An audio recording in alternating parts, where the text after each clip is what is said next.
mentioned before. They do not want to talk to us. Obviously, I feel strongly that an inquiry should be made on these living people, and they should be questioned.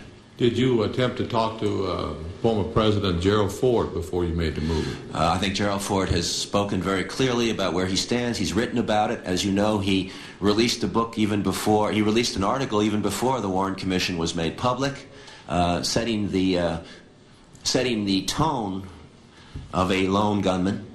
President Ford's been very outspoken in the defense of the lone gunman theory, and I believe he's made public everything he knows. But did you attempt to speak? No, sir, we did not. Mr. Chairman, I don't have any further questions at this point. Thank you very much. The chair is pleased to recognize the gentleman from Arkansas, Mr. Ray Thornton. Thank you, Mr. Chairman. It's a pleasure to be here today on this important hearing. I can't help but reflect that in 1960 I was in Los Angeles when we nominated President Kennedy as the standard bearer for the Democratic Party. And his assassination was one of the truly traumatic events of the century. I think that it is hard to know the questions, but I think we do know today the answer. The answer is to adopt H.J. Res. 454 and to allow the American people full access to all of the information concerning this tragic event. I do want to commend you, Mr. Stone, for bringing the problem to the attention of the American people, and simply to say that it is time that we move forward. I think our colleague, Louis Stokes, has done a tremendous job of preparing information within the limits that were made available to him, releasing such information as he could at the time, and providing that the rest of the information could be released after 30 years. 30 years has passed. It's time to get the job done. Thank you, Mr. Chairman. Chair recognizes the gentleman from Connecticut, Mr. Shays. Thank you, Mr. Chairman. Thank you, Mr. Stone. You make reference to the murder of President Kennedy as the crime of the century, which happened 30 years ago, and I'm just struck by the fact that it's very hard for me to imagine really what national security issues are at stake, and even candidly what privacy issues, unless they're the privacy issues that affect people who, after the murder, were involved in the investigation and may feel embarrassed by what may come out about what was done or what wasn't done in the investigation. And I guess my first question is, do you feel there would be many national security issues or privacy issues that would involve the withholding of much information?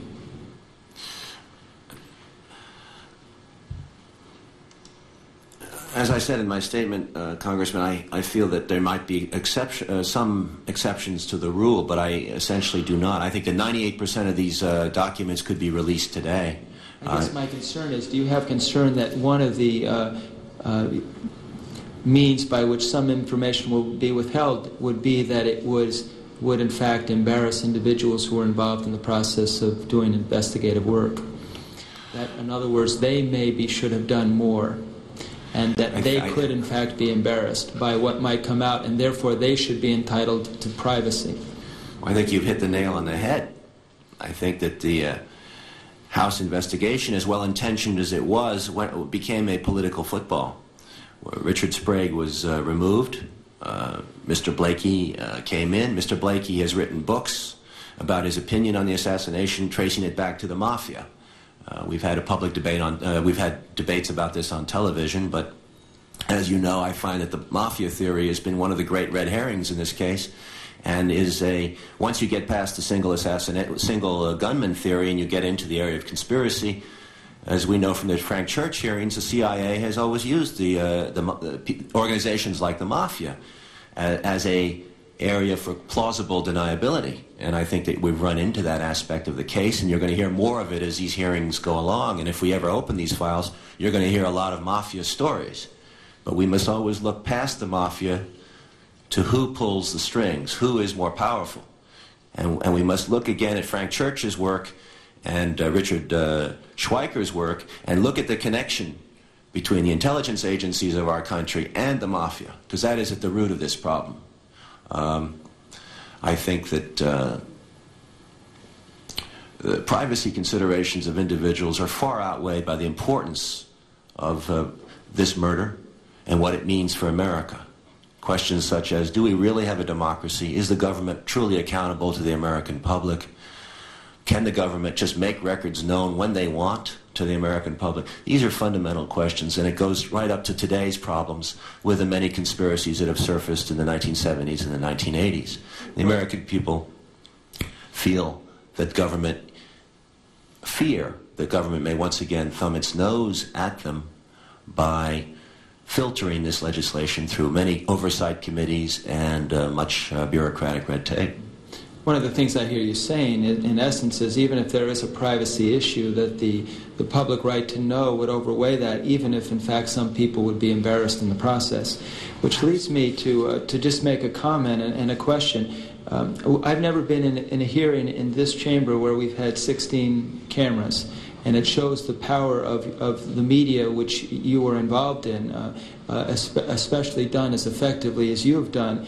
And I thought what a shame it was that you didn't have access to information, because it seems to me you had to rely on what you had that was documented fact, and then you had to speculate, and you had a lot of speculation in your film, which obviously made it interesting. But my question is, if you had had access to greater information and the information had suggested other directions, would you have sought to go in those directions, or were you pretty much focused on the theories that you presented? No, sir. As I went along, I learned quite a bit. This was a process that took almost 2 years of research and reading, and information was coming into us at all times. I cannot tell you the amount of people that approached me in dark alleys or through phone calls and gave me information. I never even saw the linkages to President Kennedy and the origins of the Vietnam War when I started this movie. The NSAM 263 and 273 came to my attention through the historian's work, John Newman's work on JFK in Vietnam.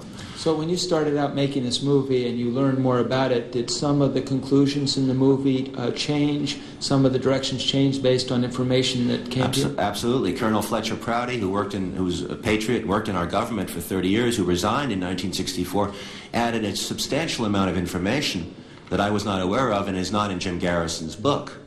Also, Jim Garrison did not have the benefit of a lot of this information we got in the 1970s and 1980s. What I find interesting in the assassination is that, as far as the American public is concerned, with the 500 books that have been written about it, the information has come to us in fragmentary manner through the years. We have a piece of information in 1968, another piece that emerges in 73, 75, 78. I think the movie performed a service by putting together into one mosaic all the best information we have to contradict the Warren Commission. And that was never available to the American people until this movie. I guess I just conclude by making this comment. It's just, to me, illustrates another reason why it's unfortunate this information wasn't available, because I'm sure that if you had had access to information that is now not disclosed, that you would have been able to provide other information that would have been helpful and interesting. Well, I think you could also argue that if the information had been made public in 1968 and 5 and 6, that movies would have been made in 1969, because it would have been an explosive revelation. We wouldn't have had to wait 28 years to make this movie. Right. I would say I'm not sure if I would disclose everything at that moment in time, but certainly much sooner than 30 years, and certainly it should have been disclosed soon enough so that justice would have been done. Thank you very much, Mr. Shays, for your thoughtful comments. Mr. Steve Schiff.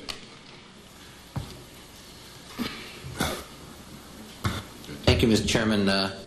Mr. Stone, I hope you'll pardon the analogy, but I've been struck with remembering that President Lincoln once introduced Harriet Beecher Stowe, who of course wrote Uncle Tom's Cabin, as this is the lady who started the Civil War. And of course the President was making a reference to the impact of a mass-distributed idea, then limited of course to a book.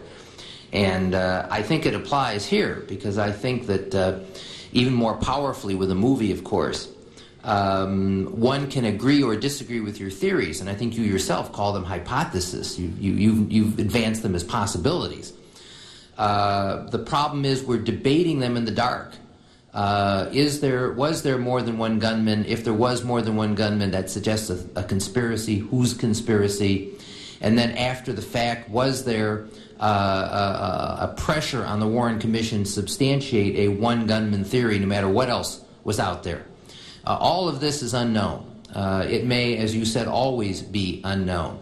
But again, I want to say 30 years after the fact, I think it's time that all of this information came out, and then the theories can be debated and perhaps all but one put to rest. And I want to commend you for being here and testifying today. Thank you. And I yield back, Mr. Chairman. Thank you very much, Mr. Schiff. Mr. Martinez. There's some more thoughts that occur as my colleagues are asking you the questions, and one that comes to mind is because I realize in every investigation there are people that come forth not with reliable information, not with factual information.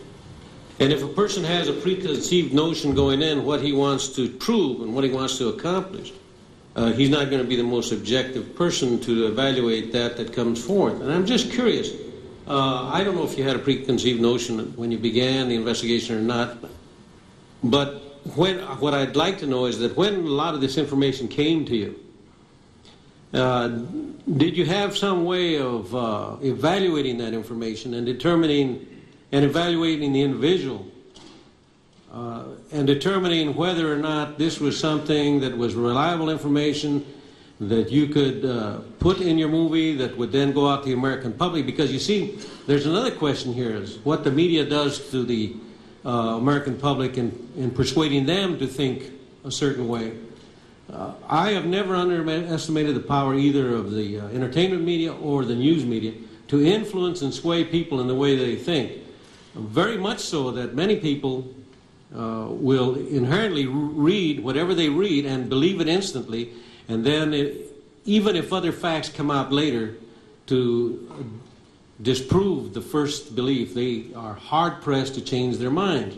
So my question really is, when you were in trying to be as honest in your movie as you possibly could and still keep the dramatic value of it, did you have a process of evaluating those people that came forth with information? Sir, I evaluated everything, and I think in every case I always had a second source for every fact as stated in the movie. Where I speculated, the characters, if you watch it closely, say maybe, what if, let's speculate, shall we? I use that kind of dialogue, that kind of language. I also I'm sure you know that when the assassination occurred, many people in Europe and all over the world doubted the cover story that was put out that afternoon. By 5:30, the press had us believe that Lee Oswald gave us the complete profile of Lee Oswald before he was even charged with the murder of the president. At 5:30, he was charged at 12:30 that night. At 5:30, a profile of him as a lone nut, deranged communist was in the press.